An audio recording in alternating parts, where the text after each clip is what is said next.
warahmatullahi wabarakatuh. Perkenalkan, nama saya Novitri Wayuni, kelas 12 II1, akan menjelaskan materi bab 3, yaitu peran aktif bangsa Indonesia dalam menciptakan perdamaian dunia di era Perang A. Pengaruh Perang Dingin terhadap kehidupan politik dunia. 1. Pengaruh Perang Dingin terhadap kehidupan politik dunia. Perang Dingin atau Cold War ditandai dengan pembagian blok antara blok timur, pimpinan Uni Soviet yang berhaluan komunis, dengan blok barat, pimpinan Amerika Serikat yang menganut kapitalisme. Amerika Serikat berusaha menjadikan negara-negara yang sedang berkembang menjadi negara demokrasi agar hak asasi manusia dapat dijamin. Bagi negara-negara yang sebelumnya kelas seperti Jerman dan Jepang, berkembang pula kapitalisme selain demokrasi. Uni Soviet dengan paham sosialis komunis mendegukan pembangunan dengan rencana 5 tahun. Cara tersebut dilakukan diktator bukan liberal. Uni Soviet melakukan penyimpangan akan ditindak keras oleh US, contohnya Polandia dan Hongaria, sehingga beberapa negara menjadi terpecah seperti Korea, Vietnam, dan Jerman. 2. Pengaruh Perang Dunia terhadap kehidupan ekonomi global.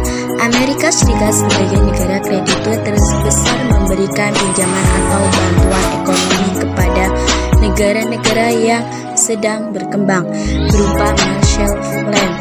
Amerika Serikat juga memberikan bantuan Grant in Aid, yaitu bantuan ekonomi dengan kewajiban mengembalikan berupa dolar atau dengan membeli barang-barang Amerika Serikat.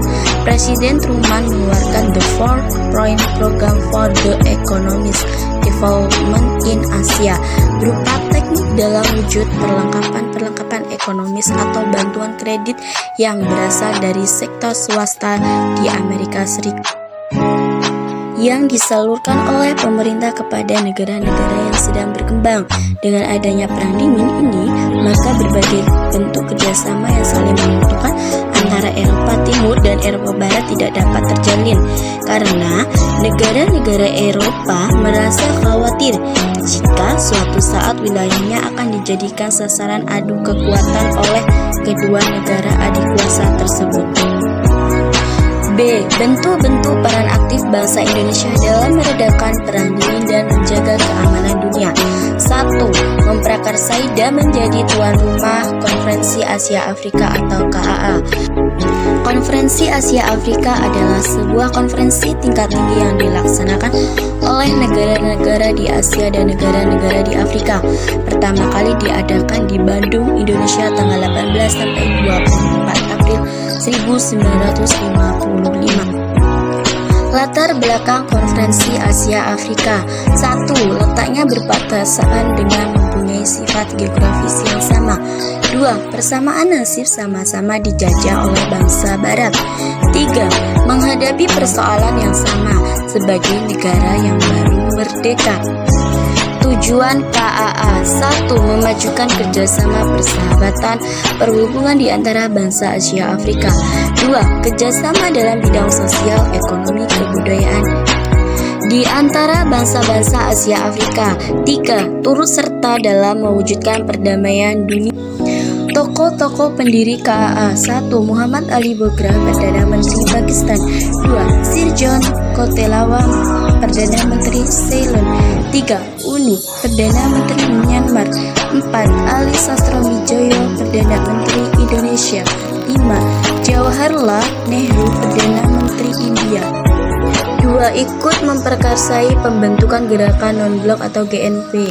GNP adalah organisasi negara-negara yang tidak punya blok barat maupun blok timur. Lahirnya organisasi gerakan non-blok pada tanggal 1 September 1962. Latar belakang GNP. 1. Munculnya blok barat dan blok timur. 2. Terjadinya krisis Kuba. 3. Kecemasan terhadap adanya perang dingin. 4. Adanya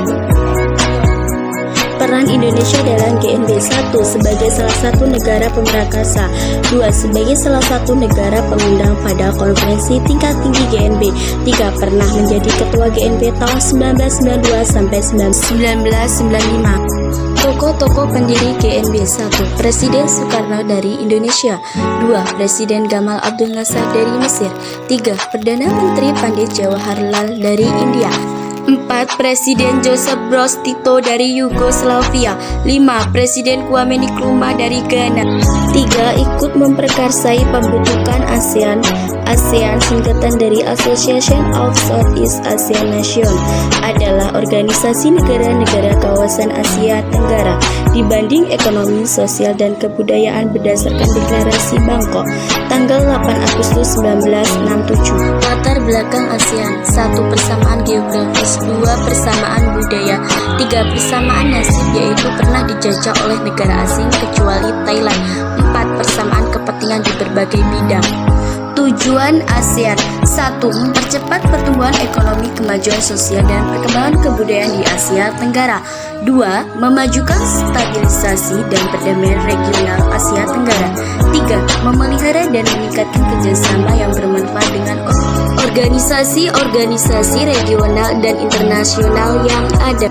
Tokoh pendiri ASEAN. 1. Adam Malik dari Indonesia. 2. S. Raja Ratman dari Singapura. 3. Tun Abdul Razak dari Malaysia. 4. Tanat Koman dari Thailand. 5. Narcisco Ramos dari Filipina. C. Kebijakan luar negeri Indonesia. 1.